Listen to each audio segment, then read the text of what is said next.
Bonsoir à tous, on est Bien de le bonsoir. retour. Bonsoir, bonsoir. Mon heavyweight et mon flyweight, toujours pour m'épauler. Sinon, quel serait un... Comment, qu'est-ce que le podcast serait si ces deux personnes n'étaient pas là? On se comment vas-tu, demande bien. Bellâtre?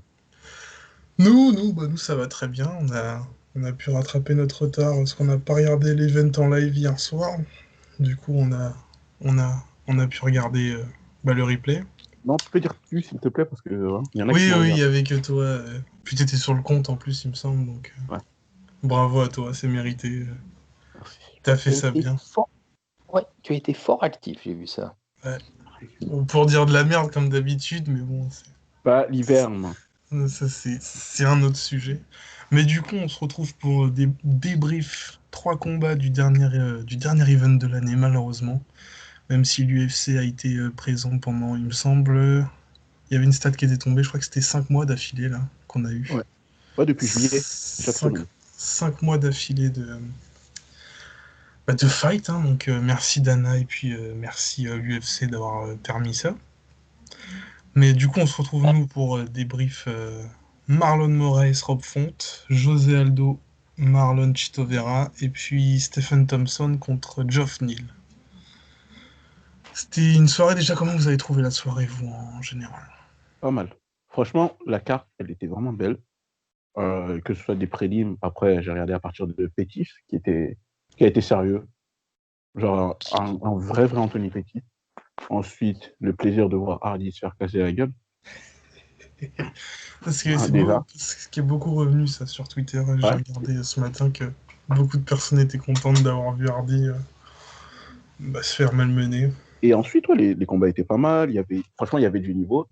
Techniquement, c'était pas mal. Enfin, plus on avance, plus les Fight Night deviennent sérieuses, quoi. C'est plus des combats de seconde zone, quoi, mais il y a vraiment du gros. Ouais, parce que les Fight Night avant c'était connu pour être des soirées de ranking en fait, tu vois, pour permettre. Exact. Et puis là maintenant ça commence à vraiment définir certains contenders. Exact. Hein, ça commence à prendre une belle dimension de toute façon l'UFC. Et puis on pourra revenir dessus sur le prochain. La transition, on pourra revenir sur le prochain podcast qu'on va refaire un peu un récapitulatif de l'année 2020. Et du coup on va pouvoir parler de la dimension qui est en train de prendre quand même l'UFC. Enfin cette année et puis ça a commencé un peu l'année dernière, mais cette année, Ouais. vraiment, l'UFC a pris un tournant assez ouf sur la scène mondiale. Et du coup, on aura l'occasion d'en reparler sur le prochain podcast. D'ailleurs, on attend vos questions. On a mis un tweet sur Twitter, du coup. Vous pourrez nous poser vos questions et on y répondra avec la team de choc. Sans plus tarder, on va commencer directement par le débrief de ce Marlon Moraes, Rob Font. Rob Font qui revenait des ligaments croisés et puis d'un an et demi à peu près d'inactivité. Et puis quoi de mieux de se relancer contre le troisième de la catégorie. Et puis d'une manière assez belle puisqu'on a assisté à un chaos de Rob Font sur Marlon Moraes. Net. Net, ouais. C'est. Alors que la physionomie, elle allait pas vers Rob Font, hein, parce que Non. j'ai regardé le fight en replay. Marlon Moraes tape un takedown assez net et puis assez tôt dans le round surtout. On se dit que ça va être un long combat puisque ça part directement au sol. Et puis au final, Rob Font arrive à se lever et puis sur un enchaînement de boxe, arrive à mettre Moraes KO. Ah, il le knockdown avec un jab en plus. Enfin, je comprends pas. Donc c'est pour ça que ça amène la question de est-ce que Moraes pour vous peut continuer à l'UFC? Ouais, mais il faut qu'il prenne du temps parce que je pense que son menton, il a subi. Parce que il a beaucoup enchaîné quand même. Il a pris sa fessée contre Cerudo, où il a été vraiment énorme pendant un round. Après, il revient plutôt vite. Il fait son combat contre Aldo, où il a pris pas mal de dégâts aussi. Après, il revient encore. C'est contre qui? Sandhagen, c'est ça? Sandhagen, ouais. Il mange un KO.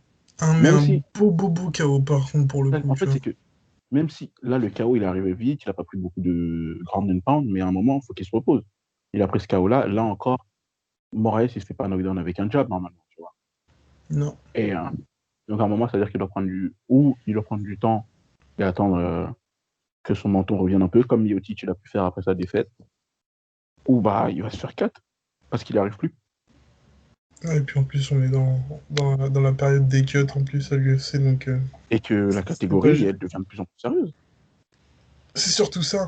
Là, ça devient de plus en plus compétitif chez les 135, donc dès que quelqu'un va commencer à faiblir, il y a le chauve qui va arriver, et puis qui Ah, va... là, il va faire quoi? On va lui envoyer 10 la chose, c'est ça? Non, c'est bon. Non, ça c'est pour quelqu'un d'autre Ouais, dans la division. Même si Rob Font a fait part de son intérêt pour TJ Dillashaw, mais ouais, bon, allez, on un peu ose sérieux. imaginer voir la tête de Dana quand il a entendu ça. Donc, Un peu sérieux. Hein. Il a fait en soi, il n'y a pas grand-chose à dire sur le combat. Enfin, voilà, quoi. non, c'est un combat. Il a fait ce qu'il avait à faire, il a mis KO et basta. Au revoir, merci, mais ça va pas te permettre de prendre Dillashaw tout de suite Exact. derrière, quoi. Parce qu'on le disait en off, mais normalement c'était plutôt un combat pour relancer Exact, Moraes. Moraes, sauf que Parce que c'est quand on pas. l'envoie Rob Font au numéro 3 comme ça, on sait très Ouais. bien que ça devait être une boucherie normalement. Quoi. Bah, Rob Font classé 11e, qui arrive à avoir, après 1 an et demi d'inactivité et puis une blessure assez sérieuse, il arrive à avoir le 3e de la catégorie, tu te dis, c'est quand même bizarre, Ouais, quoi. Donc, exact. mais bon, au final, bah, ça s'est bien passé pour lui, il a été opportuniste, il a réussi à saisir l'occasion, donc et bravo à Exact. lui. Welcome back, Rob. Ensuite, le King of Rio contre Chito Vera. Bah vas-y, parce que je sais que tu trépines d'impatience là. Oui, vas-y, Moussa, vas-y. Voilà, écoutez, je vais être modeste. Euh, Vera, il a été vraiment bon. Non, très sérieusement, Vera, il a fait un beau combat. C'est les kicks au début, il a mis de la pression et tout. Je pense que la stratégie, c'était, il a dû se dire qu'il va mettre la pression sur Aldo, il va Gassao. Sauf que, bon, là, ça a tenu quoi, 2 minutes au premier round. Il a mangé un combo, 1-2 body shot, il a reculé. Tu vois, et là, Les body shots de ouais. José. Au premier round, il en a mis 3-4 qui, franchement, si c'est pas Vera, je pense qu'il y en a beaucoup qui tombent. Dont l'imbécile qui parle sur Twitter, O'Malley, là. Mais arrête, non, arrête. Oh, Arrête. putain, on va lancer Lionel si on parle de lui. Oh Non, merde. non, mais Oh il les y a des cons. mots il y a des noms qu'il faut même plus prononcer. Et Ah oui, pourtant, j'étais fan à la base de O'Malley. pareillement. Voilà. Pareillement. On était C'est- tous fans au début. Mais par contre, là, ça m'a fait penser c'était, comment il s'appelle? C'était Stephens il avait mis KO Stephens comme ça. Ouais. Pareil, Avec, chaque fois. avec un combo, genre 1-2 et body shot, Steven, il est tombé direct. Et Steven, c'est pas le mec qui tombe, quoi. Ah, Oui, c'est pas le mec exactement. qui tombe, hein. C'est pas le mec. Mais de toute façon, ça, c'est ce qu'on voit en boxe, les gars qui prennent un coup au foie, Ouais. ça te sèche tout de suite. Tu peux Mais rien faire. il y a un moment, je pensais que Vera, il allait tomber parce qu'il y en a un qui l'a pris au deuxième round, il grimace et Mm. il bouge plus trop. Je pensais qu'il allait passer. Non mais de toute façon, Vera a fait une copie assez bonne, à tel point Ouais, que il me semble que José Aldo l'a invité à s'entraîner avec lui au exact. Brésil. Donc Mais là, on a vu du vintage José. ouais, Body puis shot. les Ouais. kicks là, à un moment. Au deuxième round, il envoyait des kicks. C'est toi qui me disais bah, après, je l'ai vu sur le combat, mais quand il avait envoyé son combo au body shot et ensuite le kick monstrueux qu'il Ouais. envoie. Quand il l'envoie, tu sens que Vera, il est pas bien. Bah non, parce que tu vois la jambe. Genre, tiens, en plus, tu vois que Vera le check, mais pas assez. Ouais, il le prend vraiment au-dessus du genou. Et quand il le prend, tu sens que Vera, il se colle à la cage et qu'il se dit merci, c'est la fin du round. Presque, hein. Mais bon, en tout cas, José, bah là, pour le coup, qui va vraisemblablement avoir un combat contre. Et attends, juste pour ajouter, moi, ce que j'ai trouvé aussi très intelligent de la part de Aldo, c'est son troisième round, Ouais. où généralement on aurait pu craindre. C'est là qu'il commence un peu à gazer, son cardio commence à disparaître. Et moi, j'attendais, franchement, il m'a surpris quand il a pris le dos de Vera Ouais. et il est resté C'est 5 une Damien minutes Maya. comme ça. Ouais, Ouais. il l'a complètement neutralisé. Et on voyait Vera, il était Mm. frustré, j'ai l'impression, parce qu'il pouvait rien faire. Il n'a Et pas pris franchement, de dommages vraiment, quelques frappes, et j'ai trouvé ça brillant de la part de Aldo, d'avoir la présence d'esprit, où c'est son coin qui lui a dit, mais il l'a appliqué, peut-être il n'avait pas le cardio suffisant pour tenir debout un round de plus, avec l'intensité qu'il avait mis juste ici. Du coup, bim, il prend le dos, et ça, j'avoue que je ne l'avais pas vu venir. Ouais, son coin, déjà, à la fin du premier round, il lui dit qu'il pouvait tenter les takedowns parce que il se jetait beaucoup, Vera. Il mettait beaucoup de pression. Mais quand il le fait au troisième round, honnêtement, je pense que si c'est quelqu'un d'autre que Vera, il y a moyen que la soumission elle passe. Hein. Parce qu'il y a un moment, il passe bien son bras en dessous du menton et Vera, il n'est pas loin. Genre, il commence à tordre le cou et bon, on va pas dire de nom, mais on a connu un champion qui a tapé dessus. C'est un genre de soumission comme ça. Mais même s'il y a eu l'impression vers la fin du round que Aldo était plus. Il était dans le contrôle. Voilà. Il savait qu'il allait au bout. Exact. Pendant 3-4 minutes, il a essayé et après. Absolument. Surtout, c'est qu'il était devant de 2 rounds, quoi. Donc, l'intérêt de fanfaronner à ce moment-là. Moi, franchement, le premier round, ça a été noté 3 fois 29-28, c'est ça. Moi, le premier round, si on le donne à Vera, il n'y a pas scandale. Alors, perso, je trouve qu'il n'y a pas de scandale, mais pour moi, Aldo, il prend vraiment les 3 rounds. Parce que Vera, autant il met de la pression, et c'est un débat, il met de la pression, il avance et tout, mais quand Aldo, il tapait fort. C'était incisif, hein. Il prenait salement Vera, quand même. Parce que Vera, il avançait, il mettait ses petits kicks au genou et tout, mais il n'a rien fait à côté de ça, tu vois, il n'a pas réussi à mettre de takedown ou quoi, alors que Aldo, il enchaînait. C'était des combos, et c'était des combos nets. Donc, honnêtement... Je suis d'accord, je suis d'accord, mais le début, la première partie du premier round, c'est Vera qui avance. Voilà. Exact. Et Aldo, au bout d'un moment, se met à le toucher. Donc, si tu veux, si on fait en pourcentage, il n'y a pas scandale. On le donne à Aldo, ça ne me pose aucun souci. Mais si ça m'étonne, enfin, voilà, je ne suis pas surpris, je ne serai pas au vol que les juges l'aient donné à Vera non plus. Donc, on peut comprendre effectivement, si Aldo n'était pas sûr du premier, il a eu raison, qu'il ait contrôlé le dernier de manière très intelligente. Moi, c'est ça vraiment qui m'a... Ouais, c'est ça, mais c'est mal. En plus de son cardio, de sa tenue, de ses kicks qui sont revenus, voilà, c'est son intelligence de combat. Et pour moi, c'est le meilleur Aldo qu'on a vu depuis très longtemps, vraiment. Hein.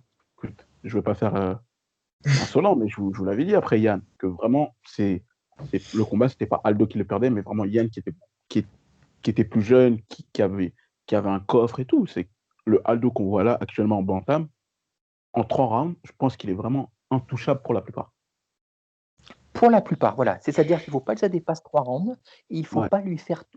Je pense que sans lui faire injure, l'élite, il ne l'atteindra plus. Yann, c'est un peu trop haut. Un mec comme Sterling, j'en suis pas certain, voilà.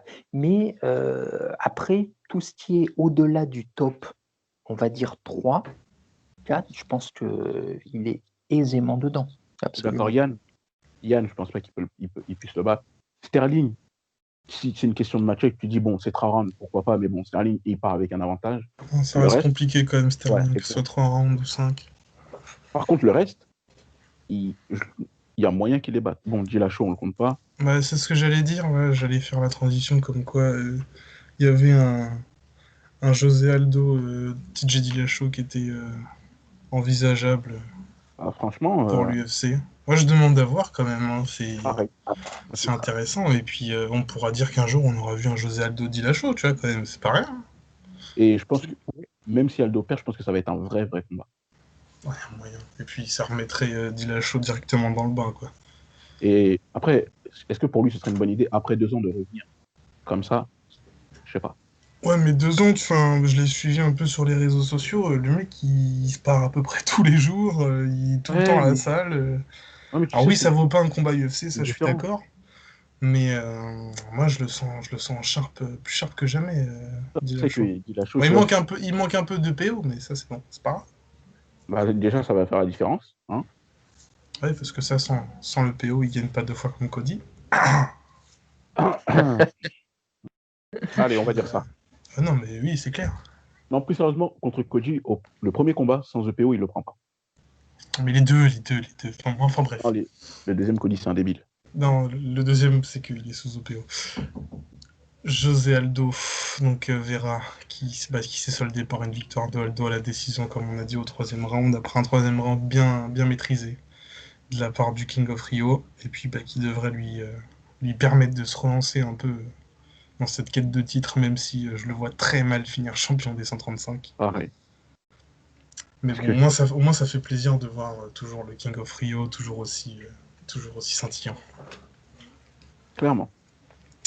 On va pouvoir Et- passer, messieurs. Ah, oui.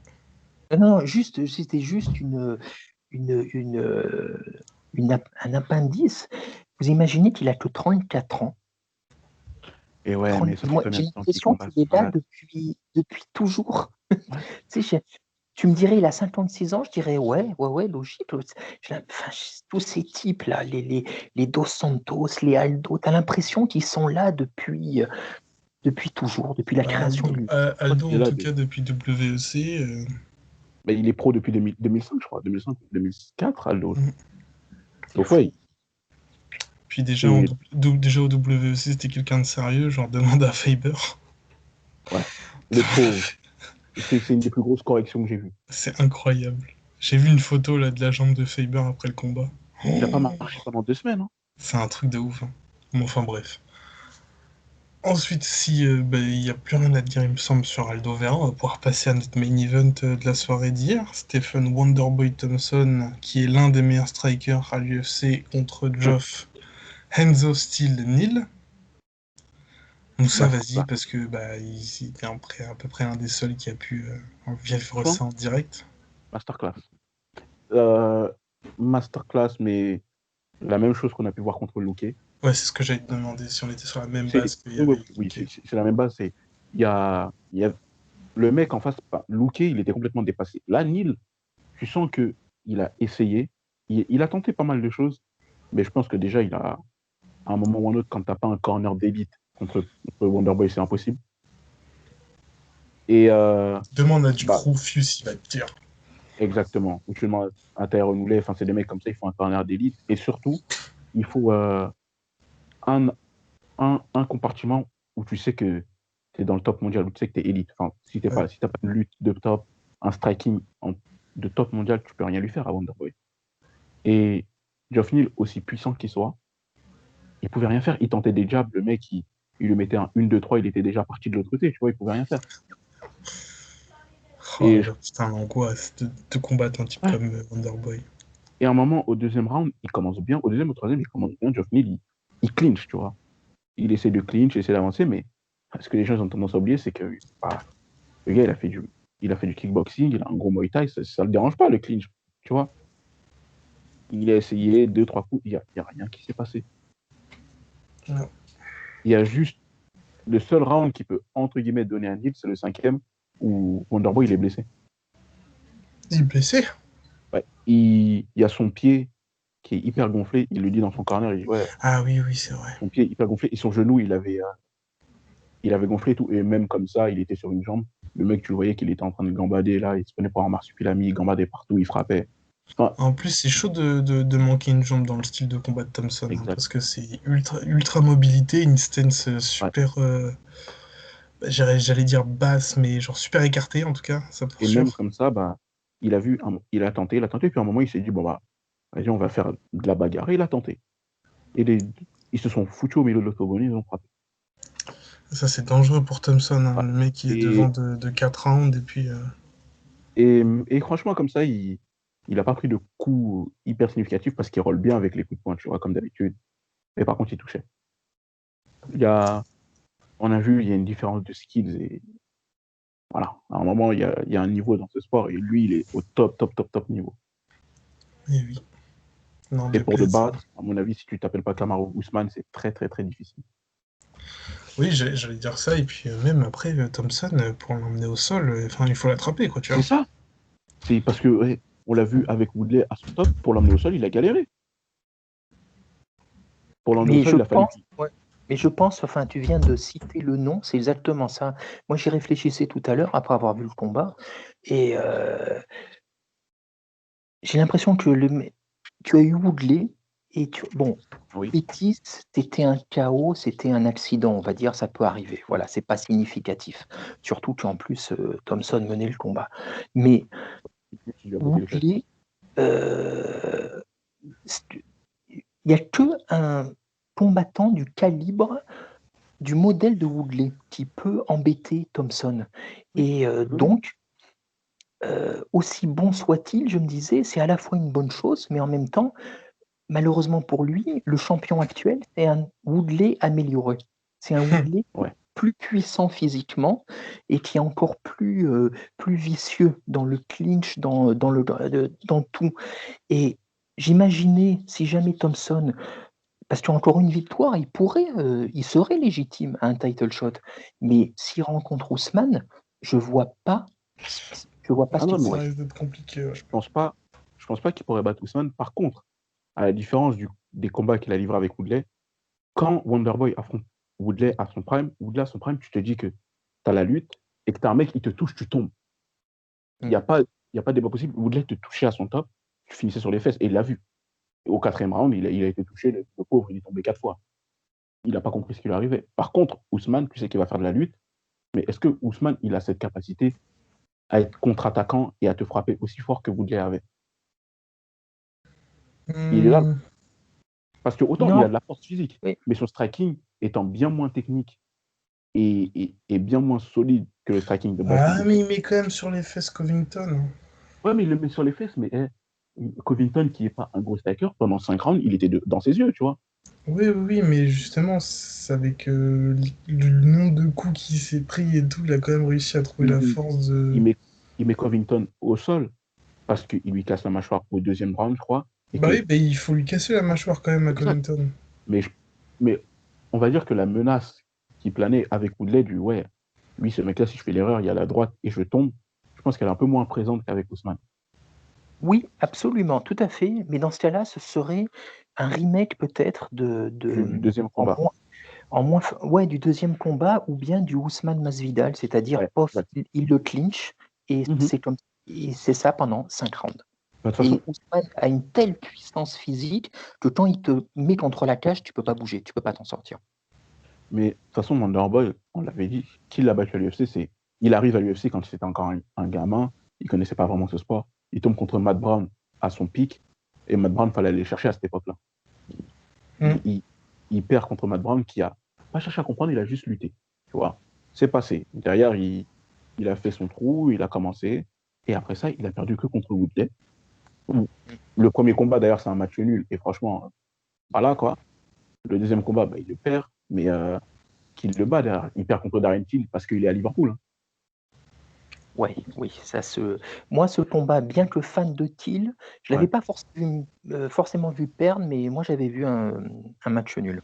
Pareil, le combat, il est donné à Till parce il est chez lui. Oui. Après, Et c'est. que, et que comme a dit quelqu'un sur le compte, l'UFC, on se rappelle, Thiel à l'époque, Ouais, c'était la coqueluche et il voulait le faire monter. Il était hors de exact. question. Ça, c'est ce bon vieux Dédé qui a dit ça Oui, Ah sur oui, Twitter. exactement, ouais, exactement. On le salue et Thiel, il y avait la hype Thiel à exact. l'époque, donc il devait pas le faire perdre. Et comme tu dis, en plus, c'était à Liverpool, enfin, c'était hors de C'est un question. jeu. Et après, il y a l'accident contre Pétis. Enfin, à un moment, comme on l'a dit, c'est Pétis, il le prend parce que c'est un génie de ce sport, c'est tout. Déjà, et puis c'est un truc que tu te prends, enfin, tu sais, un fight sur 10 quoi. Ouais. Exactement, T'as Tu refais le combat. t'as une chance de le prendre sur 10 fights, quoi. Tu refais le combat absolument. 10 fois, Wonderboy, il le gagne 10 fois. Hein. Exactement. Il, il met un Superman punch parce que, vas-y, le mec, c'est un Ouais, génie et point barre. c'est l'inspiration, exactement. C'est un génie, c'est sur l'inspiration, il se fait pousser contre la cage, bim, c'est C'est tout. fini, mais vraiment. Donc, Et sinon, jamais de la pourquoi vie, cette Thompson question, le perd, bah, celui-là. je pense que vraiment, à part Ousmane, tous les autres, ça peut être problématique parce que Colby, aussi bon qu'il soit en lutte, va falloir qu'il l'attrape, le Wonderboy. Et il n'a pas la puissance physique Oh, de Till. après, je m'en fais pas quand même pour Colby. Tu vois, si Non. j'ai moins de d'inquiétude sur un contender qui doit battre Thompson, ça serait bien Colby. C'est le match-up le plus favorable. Parce que Masvidal, je pense qu'il le remet sur les fesses. Il y a moyen, ouais. Parce que Masvidal, je l'ai pas vu évoluer depuis. Non, Ouais, mais je le trouve, oui, je suis d'accord avec vous, mais je pense quand même que ce serait Masvidal, pour avoir revu leur combat il n'y a pas longtemps, je trouve quand même qu'il est devenu un peu plus explosif. Ouais, Donc, ça serait moins facile que le premier oui, combat, évidemment, parce que là, le premier combat, on peut pas faire pire de toute façon que le premier combat, à oui, part s'il le met KO. Mais là, je pense que Masvidal, il prendrait quand même ah, le c'est une même leçon. tarif. Bah, en fait, c'est même pas. par rapport à Masvidal, c'est juste que le match-up est atroce. Bah oui. Tu peux pas battre Masvidal, c'était juste un striker, c'est atroce. À part si Masvidal, il transforme ça en bagarre comme Pettis il a fait, quoi. Mais Oui, il a pas ouais, le et même genre d'inspiration et c'est différent. oui, c'est ça, absolument. Mais même si tu le transformes en bagarre, il faut l'attraper, Thompson, Ouais, parce Bah que oui. bah oui. on est même Masvidal, on l'avait vu contre Ousmane, leur premier round, il est explosif, il veut faire la bagarre, mais si tu arrives pas, si tu as un gars en face de toi qui arrive à contrer, qui sait se jouer, bah, ça ne peut tenir qu'un temps. Et cette façon de combattre explosive, tu peux pas la faire sur 5 rounds. C'est pas possible. De toute façon, on veut juste que Masvidal casse la gueule à Colby. Après le reste, pas notre souci. Après, bon, dans les contenders, il y a qui? Edward. Ouais. Edward, il est chiant aussi.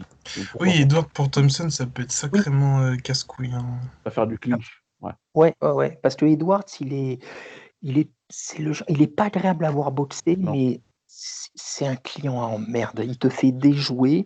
Et c'est vrai que lui, en plus, il a des armes que n'a pas forcément Thompson. Au niveau, Après, bon. effectivement, Après, faire déjouer Thompson, je pense que compliqué. Hein. ouais, compliqué, mais comme l'avait fait Woodley un peu, tu vois, c'est-à-dire sans forcément que ce soit Mm. spectaculaire, mais en pourrissant le combat, en Après l'empêchant de Woodley, s'exprimer. il avait l'avantage d'avoir la ceinture. Donc il n'avait pas trop à s'emmerder, tu vois. Oui, et puis c'était Woodley. Mais c'est vrai que le nom de Edwards aussi est intéressant. Mm. Bah, de toute façon, si Edward le bat, ça va être le clinch. Tu vas pas le battre au striking pur. N'en déplaise à certains. Non, c'est sûr. Je pense que même Edward sait qu'au striking, il ne l'aura pas. Il y a, Donc, il y a personne, il y a personne qui peut battre Thunderbolt au striking si c'est pas peut-être Adesanya dans ce roster. Ou Connor. Enfin, qui? oui, à part Connor ou Adesanya, Connor. Adesanya, ouais. Personne peut venir et se dire, ouais, je vais faire du Je striking. mettrais quand même Adesanya en 1, Ouais. qui pourrait battre Thompson. Je mettrais quand même Adesanya en priorité, Adesanya après en 1, Connor. parce que vas-y, il est plus lourd. Il a le cardio pour donner 5 rounds. Connor, je sais pas s'il pourra le faire pendant 5 rounds déjà. Déjà, et puis Connor, ça se vaut avec Thompson dans le style de Mm. combattre. Et Et puis, il y en a un qui est spécialiste A- dans ce style. mais Adesanya, c'est quand même le niveau au-dessus. Adesanya, en plus, Oui, il a le petit truc, il a le X Factor, il a l'inspiration qui il fait a tout. que il a tout. Voilà, Adesanya, il arrive à s'adapter. Il a l'inspiration que peut avoir Pettis. Il a le petit quelque Mm. chose en plus. Là où Thompson, c'est très propre, mais tu sais ce qu'il va faire. Voilà. Ouais, comme tu disais, avec Pettis, en fait, c'est vraiment ça. C'est quand Pettis était à son top, il avait l'inspiration, il avait un truc qui fait que, vas-y, quand t'arrivais dans la cage, tu te disais, putain, je vais faire quoi contre lui, tu vois. À Adesanya, c'est pareil. T'arrives, tu te dis, ouais, mais qu'est-ce que je vais faire, en fait? Ah oui, Il y a pas. au foot, on a Bapar et à l'UFC, on a Pétard, Pétis. C'est quoi ton problème? Je sais pas, je devais le placer. Et puis, C'est quoi ton problème? non, mais du coup, ça sera intéressant de suivre. Ça sera intéressant de suivre la progression de Ouais, Thompson de toute façon à l'UFC. je suis d'accord. Mais bon, c'est sur ça qu'on va clore notre débrief du dernier event de cette année 2020. Mais on sera de retour très prochainement, déjà de 1 pour notre récap de l'année 2020. Et puis, il faut pas oublier que dans 4 semaines, il y a le retour de l'UFC. Mm. Samedi 16 janvier, Avec Qatar Max. contre Blessed, Max Holloway. Je vous annonce masterclass en préparation. Oula. T'as pas dit de Oh, qui, donc ça me va pour je me l'instant. mouille. Masterclass de Max. Voilà. Ah, merde. Oui. Donc, je pense Et que en, d'ici là, on aura le temps ouais. d'en reparler.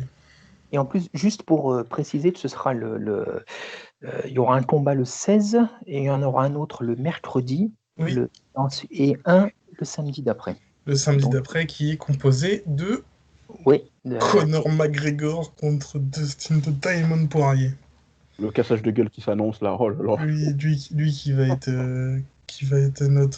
notre carte. mais On n'est pas anti-Conor, regardez notre podcast. là, surtout, il faut surtout croiser les doigts que aucun des deux ne se chope une saloperie, parce que je ne sais pas si vous avez vu la gueule de la carte, mais en dehors du main event, Elle est dégueulasse, la carte. c'est même pas une Mais, carte d'une mais fight night. Dana Ah, il se fait chier là depuis 2 ans quand il y a Connor qui doit combattre. Hein. Il fait Non, une il carte fait un max game. d'économies. Il fait un Il max fait, Ah, d'économies mais, sur les salaires. ouais, il fait mais une carte game. Il est que des pantins. ils s'en cachent même plus. C'est ça le truc. Ils s'en cachent même plus, quoi. Il y a Connor, il sait que de toute façon, J'ai il pas va vu la jamais- carte en plus. Ah non, mais elle est horrible. Ah non, mais c'est une blague. Enfin, surtout pour un numéroté, quoi. Donc, bon. Sauf On dirait si. les façons de Calvillo, je sais pas qui, là. Ah non, mais c'est Aïe contre. Ah, il y a Dawoudou Burgos, C'est tout, Ma- c'est tout. Marina Rodriguez, Amanda Ribas. Arrête. Il y a Amanda Ribas. Ouais. Oh là là. Arrête. Il y a Amanda. Encore Burgos Dawoudou, oui. C'est un combat de gros prospects, ça, si c'est pas une Ouais. putain de guerre. Oh J'aurais préféré voir Sodik Youssouf quand même contre Burgos. oui, mais allez. Et puis après, le 250... Oula, le 258, en combat principal, pour l'instant, on a Macy Barber contre Alexa Grasso. Allez, vas-y. Non, mais en tout cas, nous, bon, on va vous laisser là pour... Mais ce n'est que partie remise, évidemment. On reviendra très prochainement, bah, comme je l'ai dit, pour notre récap de l'année 2020.